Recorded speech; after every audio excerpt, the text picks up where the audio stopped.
So I'm going to try this now, even though I'm not used to my table again yet. I'm so used to the New Orleans stuff, but we're going to try this. So you guys may have seen my caveman before. This is exactly the same as the distance between two diamonds. One leg go to another, and I can space the caveman around. One of my old girlfriends made this for me. So what I'm doing is I'm putting him right in the middle of these two diamonds.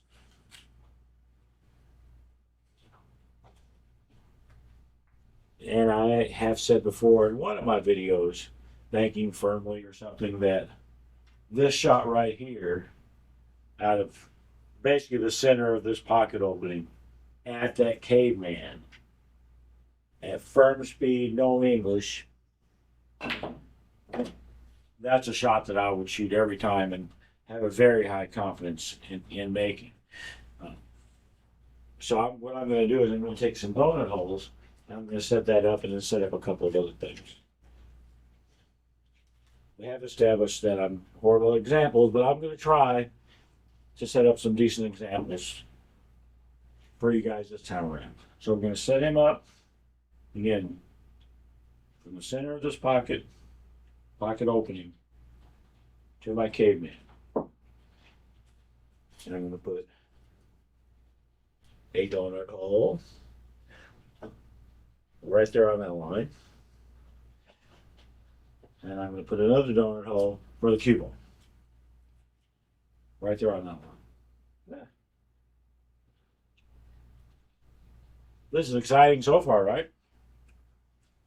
So as I said,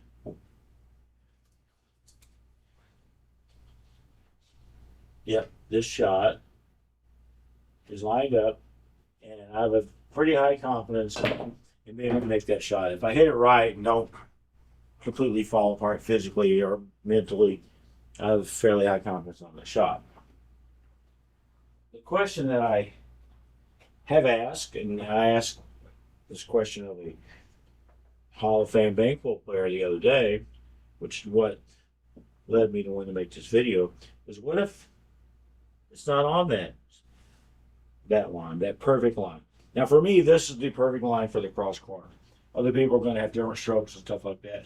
Even the people who are a hell of a lot better bankers than me, they may have a slightly different line. For me, that's it for this shot. But the question is, what if it's not there? What if it's here? Or what if it's on the other side? So the ball has to be, in this case, the ball has to be shortened up. You have to shorten up the bank. Or if the ball was down here, you have to lengthen out the bank. In other words, I think I'm being a little bit simplistic here. But if I shoot this shot, no English at firm speed, it's going to come quite a bit short, right? If I put it over here, where now I have to shorten it up. If I don't shorten it up and I just hit it dead straight in the face with no English at firm speed, it's going to go long. So it has to be adjusted. So I have asked some people in my life, much better bankers than me, what is your preferred way to adjust these banks? So what I'm going to do is I'm going to take some donut holes and I'm going to put one where you have to shorten the ball up, and one where you have to lengthen the ball out. And I asked them, what is your preferred way to do this? There are three ways to lengthen this one ball out in this example. I can just cut it a little bit to my right. Instead of hitting it dead in the face, I can just cut it a little bit to my right. Again, no English and all that in this case. We're not going to count the scratch. I can shoot it softer and let it lengthen out that way. That may not be enough in this case, but I can try. Yeah, it went a little bit too far. So that would be like, a pocket speed type of a deal. And another option I have is I can put a little bit of left English on the cue ball, which puts counterclockwise spin on the two ball and makes it open up that way. So this time is once again dead in the face, but with left English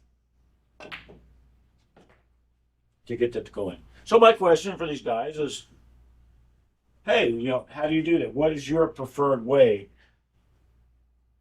to change that angle if you only have to change it a little bit? Now this example is I have to shorten this tube ball up a little bit. And it's kind of the same thing. I can either cut it to my left a little bit. Cue ball back on the bottom. I can cut it to my left a little bit, so I'm not dead in the face anymore. Or I can shoot it even harder than I guess I normally would. And still hit it dead in the face, but it's just harder. Or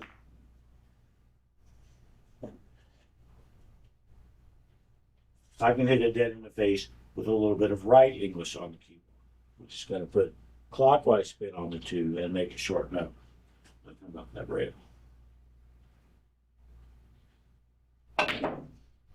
Yeah, so my preferred method when I only have a small adjustment is to put a little bit of English on the cue ball, to hit the cue ball left or right of center. Last time I checked, I'm not the king of pool, let alone the king of bank pool. So I've had opportunities to ask much better players, how would you do it? What would be your preferred way to affect this one ball? This one ball has to be lengthened down. And this past week, one of my bank pool idols was down at Buffalo's. And I asked him, so you got this situation, what are you going to do?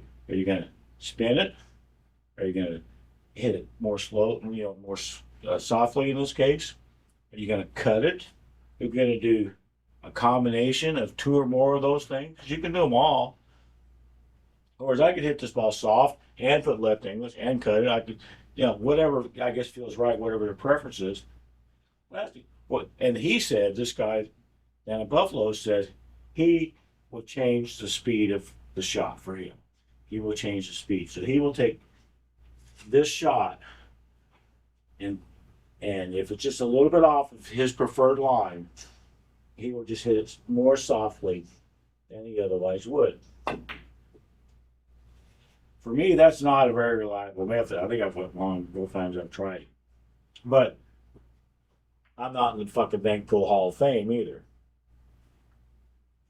Another guy that I asked several years ago, well, I guess I can use these names. The guy at Buffalo's, Tony Fargo. He said he would tend to vary the speed. If given an option, he would tend to vary the speed on the shot. So he can still hit it dead in the face with knowing that he would just vary the speed to make it come shorter or longer. About 10 years ago, I asked Truman Ho, kind of, the same question. Truman shoots everything at 8,000 miles an hour. So I really did not expect him to say, well, I just vary the speed. And I was correct. What Truman will do is he will cut the ball. So this shot here has to be opened up. He's going to cut it a little bit to the right of hitting it dead in the face. He's going to cut it just a little bit. The cue ball keeps rolling off my donut hole. He's going to hit it. He's going to cut it. Now, it's not very much in this case. And there's that scratch built into that shot, apparently. But that's what he does. So, I got one bank pool Hall of Famer, changes the speed. I got another one that will change the cut. And then another guy who's, if he's not in the bank pool Hall of Fame, he damn well ought to be and will be any second now. uses spin. So he would shoot this ball that he has to open up dead in the face, like I showed a little while ago, but with left English, get it to open up. Oh, there's one we missed. Get it to open up that way. Not changing the cut, not changing the speed, just where I'm hitting the cue ball. There we go. Yay. And it's all the same kind of thing on a shot like this four that has to be opened up.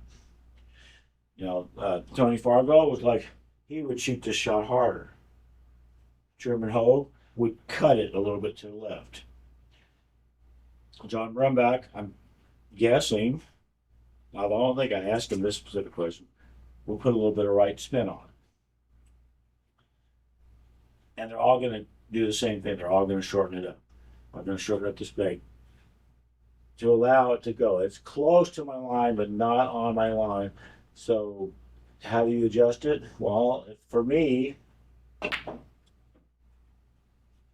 I put a little bit of right spin on that shot.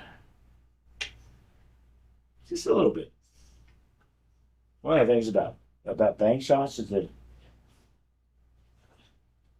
spin really affects them. And being a 64th of an inch off where I hit the cue ball, it has a pretty big effect. If you take the same shot and shoot it over and over and over and over and over, like I'm probably going to do after I get done with this video, since I have donut holes on the table, and just keep shooting, and remind myself of how important it is to hit the cue ball exactly where I want. Exactly where I want. Because if I don't, or if my judgment is off, and I think in that case, my judgment was just off. I had too much right English on it. So in this case, I won't put it quite as much, but still, man, you got to be so darn careful. Thought about not going in, didn't it? But yeah, so I find all this kind of stuff really interesting. Is, you know, three great players, given this situation, have three different preferred solutions. Now, any one of those three could use any of those three adjustment methods with a high level of success. That's not really what I asked them. So, what would you do if you had to, make the shot with a gun in your head or whatever, or go to the electric chair, as Danny DiLiberto always did? If you had to make the shot that wasn't quite on your line,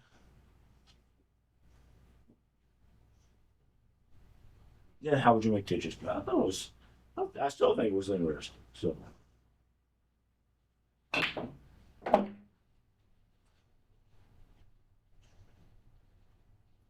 I guess this is a shortened up shot. I guess that kind of goes along with, one of the things that I've said before and said many, many times is everybody's different.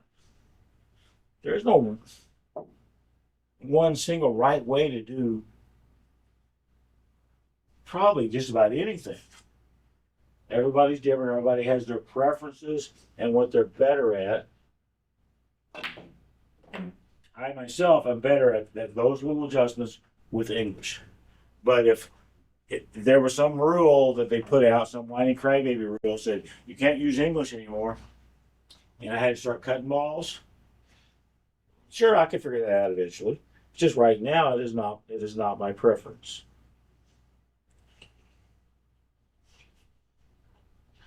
But talking to a guy last week when I was on vacation, he was a better player than I am. I don't think he was as much better as possibly he thinks, but still absolutely better player than me. And he was telling me, if I don't use the wrist in my stroke, I'll never be any good. And well, people are entitled to their opinions. But what was kind of funny was watching him play later on. Fucker doesn't use his wrist. Maybe he thinks he does, but he wasn't putting his wrist into the shots. I thought that was interesting. That just again, everybody's different, and this guy was like, if you don't if you don't use your wrist, then you're doomed to never being any good. I don't think that's a true statement to begin with, because people aren't going to be any good at that crap.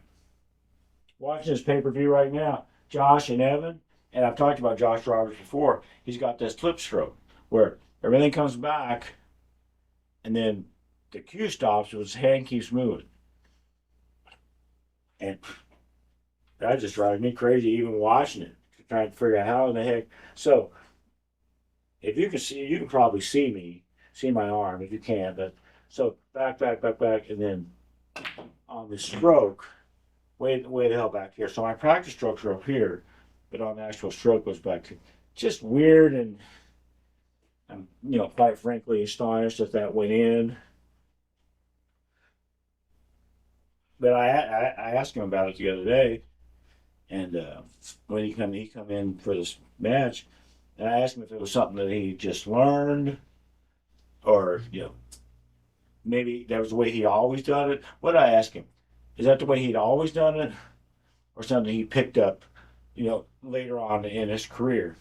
And he said that that's just pretty much the way he's always done it, and he didn't even know he was doing it until somebody pointed it out to him. I thought that was pretty interesting.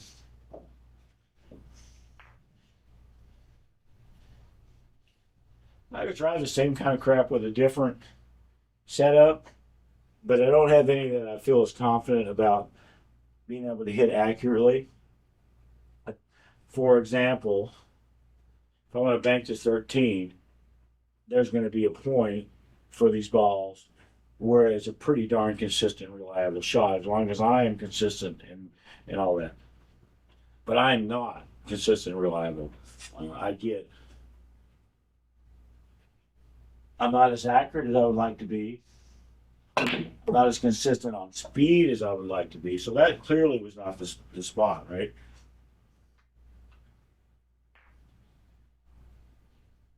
But down here, it's all right.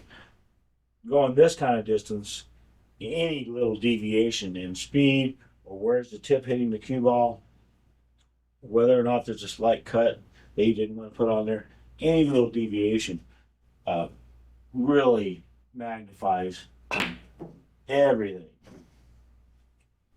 I might have hit that ball perfect, or I might have hit it just a little bit off, and you never know. So I think I started to ramble.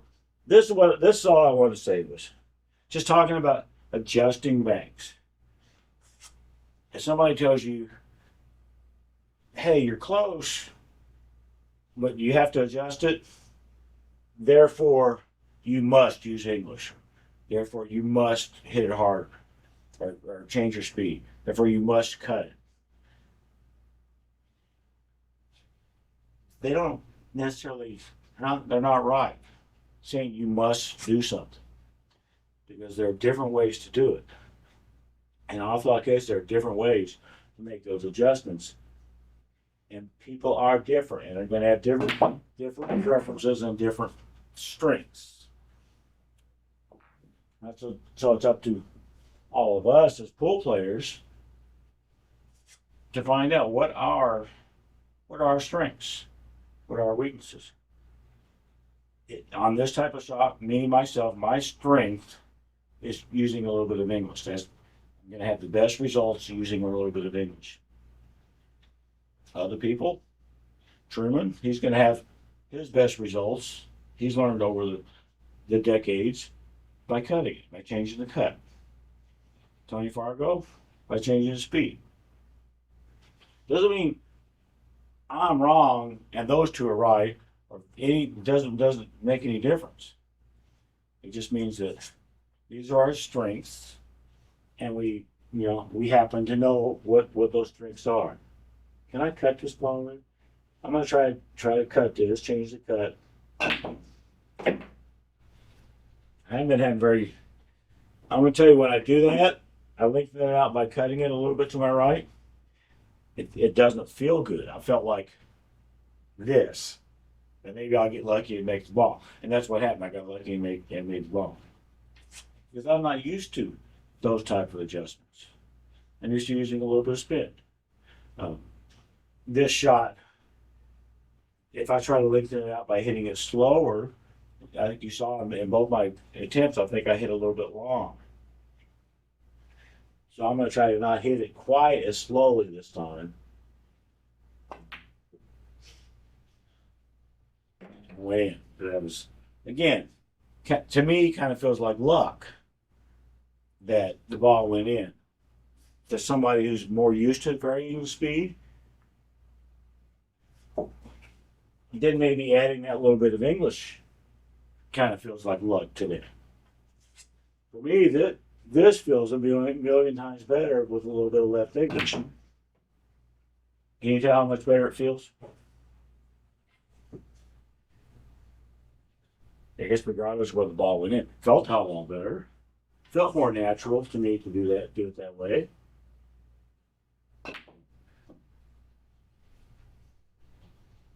Can't make the 6. Mental note. I think I'm done. I think I said what I wanted to say. It just, I guess yet another example of one of the things that I keep saying all the damn time is everybody's different. And anybody tells you, their way is the only correct way to do something, they could very well be wrong. In my experience, they almost always are wrong when they say their way is the only way to do it. All right, that's it. Later.